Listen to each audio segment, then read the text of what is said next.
Hello friends, welcome back to Sai Surya's kitchen. ఈరోజు మీకు చూపించబోయే రెసిపీ ఓట్స్ ఇంకా బీట్రూట్ ఇడ్లీ. ఇది చాలా హెల్తీ అండ్ టేస్టీ కూడా అండి. చాలా సింపుల్. ఇప్పుడు కావాల్సిన పదార్థాలు చూద్దామా? బీట్రూట్ 1 కప్పు, కరివేపాకు చిన్నగా తరుకుని పెట్టుకోండి, కొత్తిమీర కూడా అలాగే, 4 నుంచి 5 వరకు పచ్చిమిర్చి, 1 ఇంచు అల్లం ముక్క, ఉప్పు రుచికి తగినంత, ఓట్స్ 1 కప్పు, బొంబాయి రవ్వ 1 కప్పు. స్టవ్ మీద కడాయి పెట్టుకొని ఓట్స్ని లైట్గా రోస్ట్ చేసుకోండి. ఇది ఎక్కువ టైం పట్టదండి, జస్ట్ 2 మినిట్స్ సరిపోతుంది.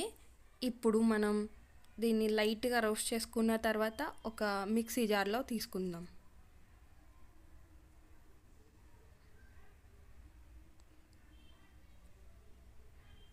చాలా మంచి అరోమా వస్తుందండి. అప్పుడు దీన్ని స్టవ్ ఆఫ్ చేసుకుని మిక్సీ జార్లో తీసుకుందాం. దీన్ని ఎక్కువ మిక్సీ గ్రైండ్ చేయకూడదండి, జస్ట్ బరగ్గా చేసుకుంటే చాలు.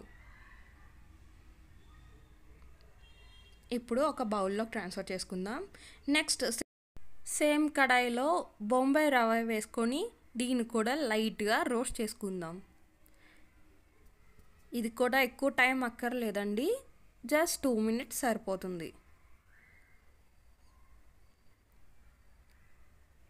దీన్ని కూడా మిక్సర్ బౌల్లోకి వేసుకోండి. ఇప్పుడు 1/2 కప్పు పెరుగు, పుల్లటి పెరుగు తీసుకోండి. 1 కప్పు కొత్తిమీర తరుగు, 1 కప్పు కరివేపాకు తరుగు, రుచికి తగినంత సాల్ట్. నెక్స్ట్ ప్రాసెస్లో బీట్రూట్ని మిక్సర్లో తీసుకోండి. అలాగే పచ్చిమిర్చి, అల్లం కూడా మిక్సర్లో తీసుకుని బాగా పేస్ట్ చేసుకోండి. ఇలా మెత్తగా పేస్ట్ అయిన తర్వాత దీన్ని కూడా ఒక బౌల్లోకి, సేమ్ బౌల్లోకి ట్రాన్స్ఫర్ చేయండి. వీటన్నిటిని బాగా కలుపుకోవాలండి. ఇప్పుడు ఇలా మిక్స్ చేసుకుని ఒక 10 మినిట్స్ పక్కన పెట్టుకోవాలి. చాలా కలర్ బాగుంది కదండి, పింక్ కలర్లో. ఇడ్లీలు కూడా చాలా బాగుంటాయి. 10 మినిట్స్ పక్కన పెట్టుకుంటే చాలండి. 10 మినిట్స్ తర్వాత ఈనో ప్యాకెట్ ఉంటుంది కదా, ఫ్లేవర్ లేని ఈనో. నేనైతే లెమన్ ఫ్లేవర్ వేసుకున్నాను, కాకపోతే ఇది అంతగా ఫ్లేవర్ తెలీదు, కానీ బాగుంటుందండి. ఈనో ప్యాకెట్ వాడకపోతే కలుపుకున్నప్పుడే ముందే ఈటింగ్ సోడా ఉంటుంది కదండి, దాన్ని వేసుకొని ఒక 10 మినిట్స్ పక్కన పెట్టుకుంటే సరిపోదండి. ఇలా కలుపుకున్న మిశ్రమాన్ని పక్కన పెట్టుకొని ముందుగా స్టవ్ మీద ఇడ్లీ కుక్కర్ పెట్టుకోండి. తర్వాత రేకులన్నిటికి బాగా గీ అప్లై చేయండి.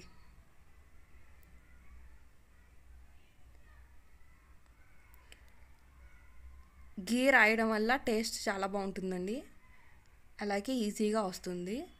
గీ లేకపోయినా పర్వాలేదు, నార్మల్గా కూడా వేసుకోవచ్చు, ఏం ప్రాబ్లం ఉండదు. ఇలా వీడియోలో చూపిస్తున్నట్టు బాగా అన్నిటికి అప్లై చేసుకోండి.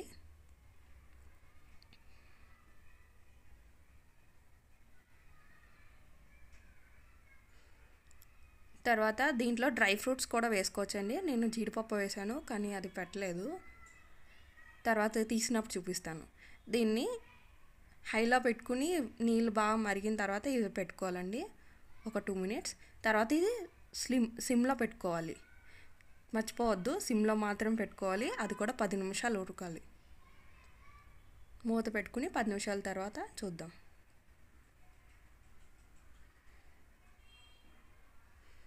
పది నిమిషాలు అయింది కదండి, చూడండి ఎంత బాగా వచ్చిందో. వేడి వేడి idli, pink colour idli, beetroot మరియు oats healthy and tasty idli ready. ఈ రెసిపీని మీరు కూడా ట్రై చేసి నా కామెంట్ సెక్షన్లో కామెంట్ ఇవ్వండి.